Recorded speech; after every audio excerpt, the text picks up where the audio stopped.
নমস্কার বন্ধুরা, আজ আমি নিয়ে এসেছি দারুণ স্বাদের সাবুদানার একটি রেসিপি, যেটা আপনারা যে কোনো ব্রত বা উপোসের দিনে বানিয়ে ফেলতে পারেন। আর বানানোর পদ্ধতিও একদমই খুবই সহজ, খেতে তো খুবই ভালো লাগে। আর এটা খেলে কিন্তু অনেকক্ষণ পেট ভরাও থাকে। আর সামনেই শিবরাত্রি, আর এই দিনে কিন্তু আপনারা এই রেসিপিটি অনায়াসেই বানিয়ে ফেলতে পারেন। তো আমি এখানে নিয়েছি প্রায় 150 গ্রাম মতো সাবুদানা। আর আমি এখানে বড় সাবুদানাটা নিয়েছি, তবে আপনারা ছোট সাবুদানাটাও কিন্তু এখানে ব্যবহার করতে পারেন। এবার গ্যাস অন করে কড়াই বসিয়ে সাবুদানাগুলো কড়াইয়ের মধ্যে দিয়ে দিচ্ছি। মিডিয়াম ফ্লেমে অনবরত নাড়াচাড়া করে সাবুদানাগুলোকে কিছুক্ষণ ভেজে নেব, যাতে করে সাবুদানার কাঁচা গন্ধটা চলে যায়। তো একটুক্ষণ নাড়াচাড়া করার পরেই দেখবেন সাবুদানাগুলো এইরকম চিটপিট করতে শুরু করবে। তো তখন আরও একটু নাড়াচাড়া করে সাবুদানাগুলোকে ভেজে নিতে হবে। তো দেখুন সাবুদানাগুলোকে হালকা ভেজে নিয়েছি। এবার এগুলো আমি একটা পাত্রের মধ্যে ঢেলে নিয়েছি। আর যেহেতু সাবুদানার মধ্যে অনেক নোংরা থাকে, তাই কিন্তু 2-4 বার জল পাল্টে পাল্টে খুব ভালোভাবে সাবুদানাগুলোকে ধুয়ে নিয়েছি। দেখুন একদম পরিষ্কার করে ধুয়ে নিয়েছি। এবার এর মধ্যে দিয়ে দিচ্ছি ঈষদুষ্ণ গরম জল। এবার এই গরম জলের মধ্যে সাবুদানাগুলোকে প্রায় 20 থেকে 25 মিনিট মতো ভিজিয়ে রাখবো। আর এই সময় কিন্তু আমি বাকি কাজগুলো করে নেব। তো এখানে নিয়েছি দেখুন মুগ ডাল। 1 কাপের থেকে একটু কম মুগ ডাল নিয়েছি। 150 গ্রাম সাবুর জন্য আমি কিন্তু প্রায় 125 গ্রাম মতো মুগ ডাল ব্যবহার করেছি।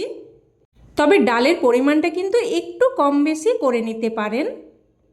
তো এবার ডালগুলোকেও নেড়েচেড়ে কিছুক্ষণ ভেজে নিয়েছি, যাতে করে ডালের কাঁচা গন্ধ চলে যায়। তো ডালটাকে ভেজে নিয়ে এবার নামিয়ে রাখছি। নামিয়ে নিয়ে এবার ডালটাকেও কিন্তু 2-4 বার জল পাল্টে পাল্টে খুব ভালোভাবে ধুয়ে নেব। তো দেখুন ডালটাকে খুব ভালোভাবে ধুয়ে নিয়েছি। আর ডালটাকে কিন্তু ভিজিয়ে রাখার কোনো রকম প্রয়োজন নেই। তো এবার এটাকে এক সাইডে রেখে দিয়ে এখানে আমি কয়েকটা সবজি কেটে নিয়েছি। এখানে আমি দেখুন নিয়েছি কুমড়ো। এখানে প্রায় 150 গ্রাম মতো কুমড়োকে দেখুন এইরকম ছোট ছোট করে কেটে নিয়েছি। এবার এখানে নিয়েছি বিনস, প্রায় 8-10টার মতো বিনসকে দেখুন এইরকম ছোট ছোট টুকরো করে নিয়েছি। আর নিয়েছি আলু। এখানে 2টো মিডিয়াম সাইজের আলুকে ছোট ছোট টুকরো করে নিয়েছি। তবে আপনারা এখানে কিন্তু আপনাদের পছন্দ মতো যে কোনো সবজি ব্যবহার করতে পারেন। আর নিয়েছি কিছু মটরশুঁটি। আর সমস্ত সবজি ভালোভাবে ধুয়ে নিয়েছি। এবার গ্যাস অন করে কড়াই আবারও বসিয়ে দিয়েছি। তবে কড়াইটা কিন্তু আমি একবার ভালোভাবে ধুয়ে নিয়েছি, যেহেতু ডাল আর সাবুদানা ভেজেছিলাম। তো কড়াইতে প্রায় 2 চামচ মতো সর্ষের তেল গরম করে নিয়ে এবার এখানে আমি কেটে ধুয়ে রাখা সবজিগুলো দিয়ে দিচ্ছি। মটরশুঁটিটা বাদ দিয়ে বাকি সবজিগুলো দিয়ে দিচ্ছি। দিয়ে দেব অল্প একটু লবণ আর অল্প একটু হলুদ গুঁড়ো। এবার লবণ আর হলুদ গুঁড়োটা দিয়ে ভালোভাবে মিশিয়ে নিয়ে মিডিয়াম ফ্লেমে একটা ঢাকনা দিয়ে দিয়ে সবজিগুলোকে প্রায় কিন্তু 3 থেকে 4 মিনিট মতো ভেজে নেব। তো প্রায় 3 থেকে 4 মিনিট মতো ঢাকনা দিয়ে দিয়ে সবজিগুলোকে ভেজে নিয়েছি। দেখুন সবজিগুলো হালকা ভাজা মতো হয়েছে।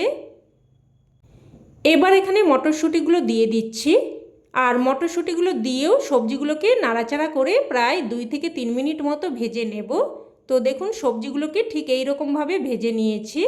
তো সবজিগুলো উঠিয়ে নিয়ে এবার ওই কড়াইয়ের মধ্যে আবারও দিয়ে দিলাম প্রায় 2 চামচ মতো সর্ষের তেল। তেল হালকা গরম হয়ে আসলে ফোড়নে দিয়ে দিলাম 1/2 চামচ গোটা জিরে, 2টো শুকনো লঙ্কা, 2টো ছোটো এলাচ, অল্প একটু দারচিনি আর একটা তেজপাতাকে 2 টুকরো করে দিয়েছি। ফোড়নটাকে নাড়াচাড়া করে কয়েক সেকেন্ড ভেজে নিলাম। এবার এখানে দিয়ে দিচ্ছি 1 চামচ মতো কোরানো আদা। আর দিয়ে দিচ্ছি কয়েকটা চেরা কাঁচা লঙ্কা। তবে ঝালটা কিন্তু অবশ্যই আপনারা আপনাদের স্বাদ অনুযায়ী দিয়ে দেবেন। তো আদা আর কাঁচা লঙ্কাটাকেও কিছুক্ষণ নাড়াচাড়া করে ভেজে নেব, যাতে করে কাঁচা গন্ধটা চলে যায়।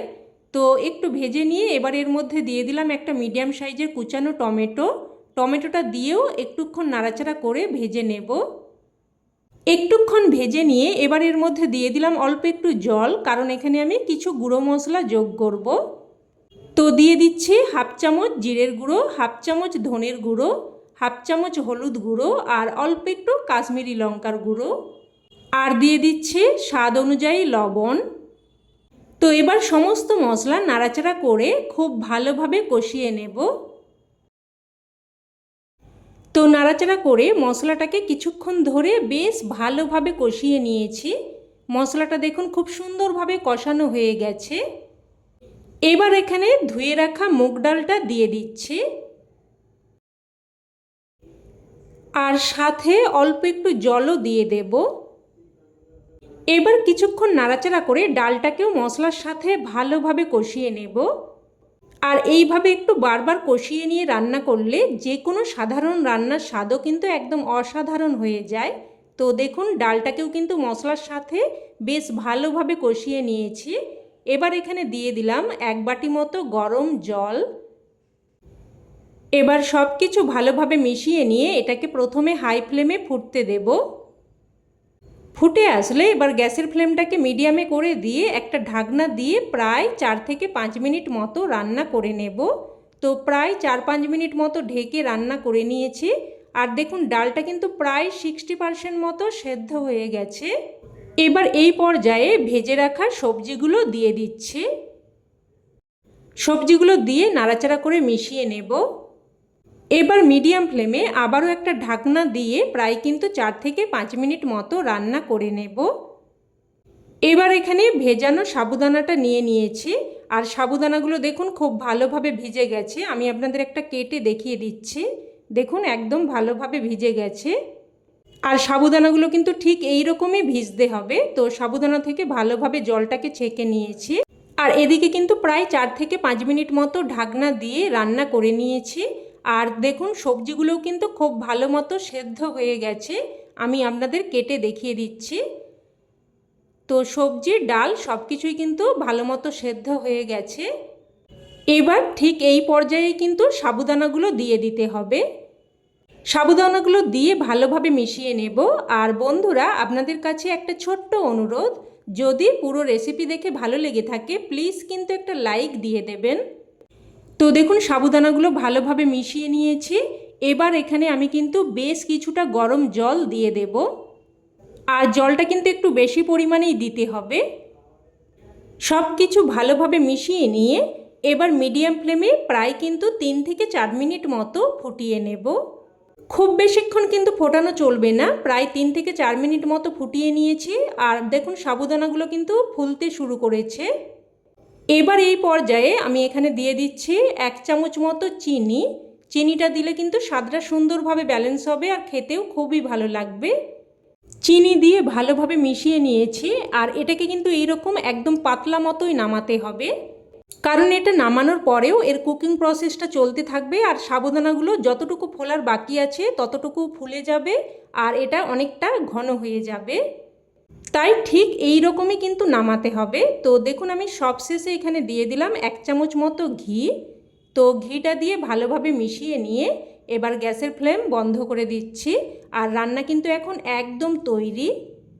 এবার নামিয়ে নিচ্ছি। আর দেখুন নামানোর সাথে সাথে কিন্তু সাবুদানাগুলো আরও ফুলতে শুরু করেছে।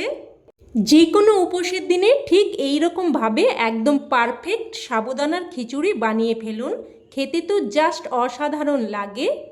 তো বন্ধুরা, রেসিপি কেমন লাগলো অবশ্যই কমেন্টে জানাবেন। আর ভালো লেগে থাকলে লাইক শেয়ার করতে যেন ভুলবেন না।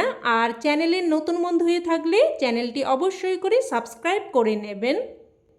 তো আজ এই অবধি, আবারও অন্য কোনো রেসিপিতে দেখা হবে। ততক্ষণে সকলে ভালো থাকবেন, সুস্থ থাকবেন আর সকলকে ধন্যবাদ।